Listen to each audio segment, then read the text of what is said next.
Or, as I've been saying for a long time, and I think you'll agree because I said it to you once, had we taken the oil, and we should have taken the oil, ISIS would not have been able to form either because the oil was their primary source of income. And now they have the oil all over the place, including the oil, a lot of the oil in Libya, which was another one of her disasters.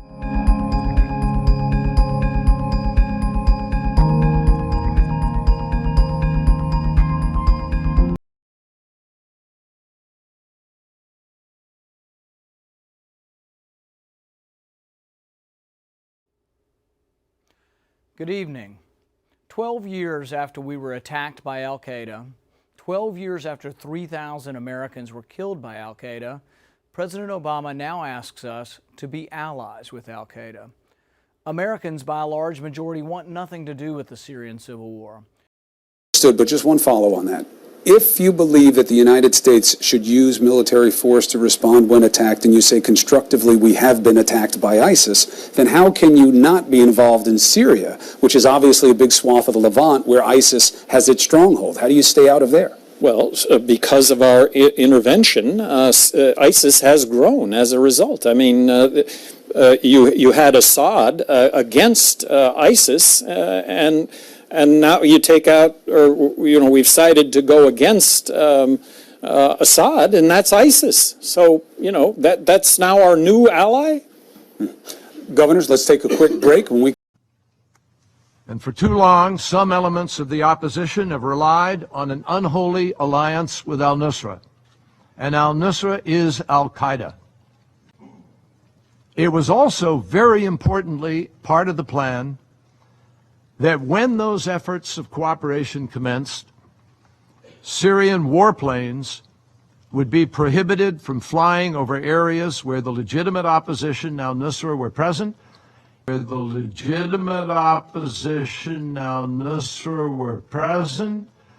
order to give us the opportunity to work at the separation. Basically, Kerry wants time to distinguish moderates from Al-Qaeda.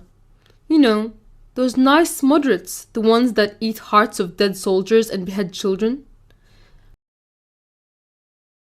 About the option of controlling the airspace so that barrel bombs cannot be dropped. All the options. What do you think of that option, sir? Right now, Senator, for us to control all of the airspace in Syria would require us to go to war against Syria and Russia. That's a pretty fundamental decision that certainly I'm not going to make. Virginia State Senator Richard Black has long been an outlier on the spectrum of American politicians' public opinions on the fight against ISIS. I spoke to him earlier about Turkey's role in the matter, U.S. strategy, and our alliances. You know, Turkey is the most loyal ally that ISIS has. Turkey has developed a war trade with ISIS that's very important to them.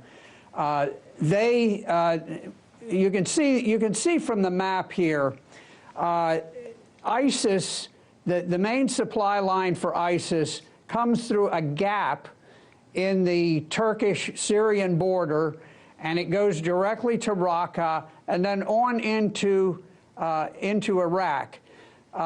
Recently, the Russians attacked the oil supply for the first time.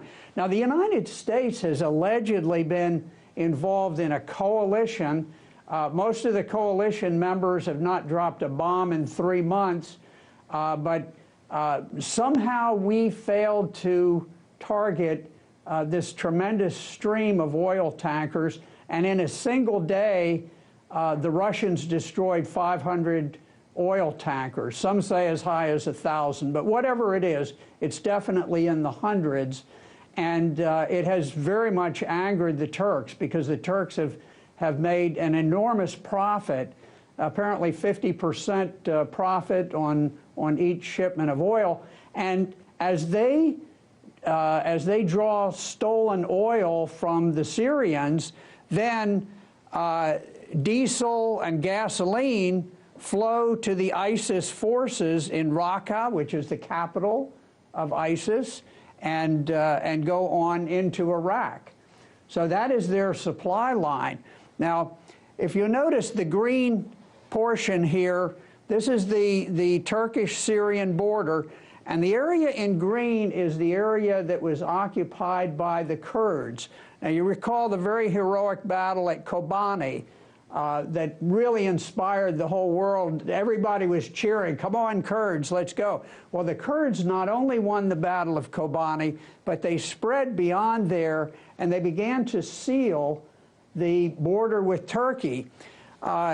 They were on the verge of pinching this ISIS gap, and that was the point at which Turkey rushed to the coalition, to the U.S., and said, we want to be part of the coalition if you will simply create kind of a no-fly zone in there, and then we will bomb ISIS.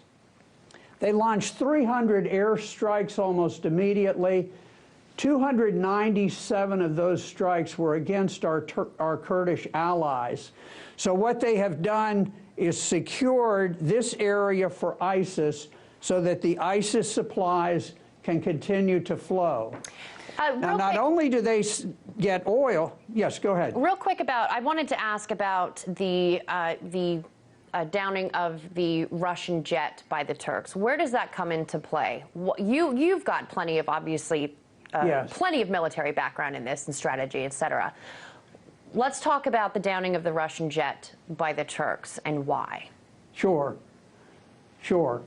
Well, here's the reason. There actually are two gaps. There is the ISIS gap, but also Turkey supplies Al-Qaeda and all of the Al-Qaeda affiliates. And I could go through all the names, but just suffice it to say they all are affiliated with Al-Qaeda. The area where the jet went down was this tiny finger of land. It's about 1 kilometer across, so that you or I could jog across that distance. You can imagine a jet aircraft flying across. You're talking about just a momentary crossing of that. Now, that's if you accept the Turkish version that there actually was an overflight. If there was an overflight, it was a matter of moments. They claim, oh, well, we warned and warned and warned. Well, you can't warn and warn and warn when an aircraft is only over a piece of land for seconds. I'm not sure whether there was a brief overflight of this tiny piece of land, but one way or the other, there was no excuse. It was a clear act of aggression. It was an ambush of the Russian jet. There was no justification whatsoever. And Russia had worked with the United States as head of this coalition and said, look, we're going to share with you our flight data so that there are no incidents. The United States knew where that jet was going to go, and yet somehow that information was not transmitted to the Turks. At least that's what we're supposed to believe. Well, but there was no excuse for downing the jet. What the? So while over in Kobani, we've been bombing ISIS to help the Kurds. Our good friend Turkey has at the same time, just a few miles away, been bombing Kurds, thereby helping ISIS. Turkey has become the destination for the oil, which has been captured by the ISIL army. Угрозы нет, а система ПРО продолжает строиться. Значит, мы были правы, когда говорили, что нас обманывают. С нами неискренне, ссылаясь на якобы имеющуюся иранскую ядерную угрозу при строительстве системы ПРО. Ну так оно и есть на самом деле. В очередной раз пытались нас надуть. Сейчас построили эту систему, сейчас ставят там ракеты. Так? Но вам должно быть известно, что ракеты эти закладываются в капсулу, которая используется для пусков ракет средней дальности «Томагавк» морского базирования. Туда закладывают сейчас антиракеты, способные поражать цели на расстоянии 500 километров. Но мы знаем, технологии развиваются. Мы примерно знаем, в каком году примерно американцы получат новую ракету, которая будет уже не 500 километров, а 1000, а потом больше. И с этого момента они начнут угрожать нашему ядерному потенциалу. Мы по годам знаем, что будет происходить. И они знают, что мы знаем. Это вам только вешают лапшу на уши, как у нас говорят. А вы, в свою очередь, вешаете своему населению. И люди не чувствуют опасности. Вот меня что беспокоит. Ну как мы не можем понять? Мы тащим мир вообще в совершенно новое измерение. Вот в чем проблема. Делают вид, что как будто ничего не происходит. Но я не знаю даже, как достучаться.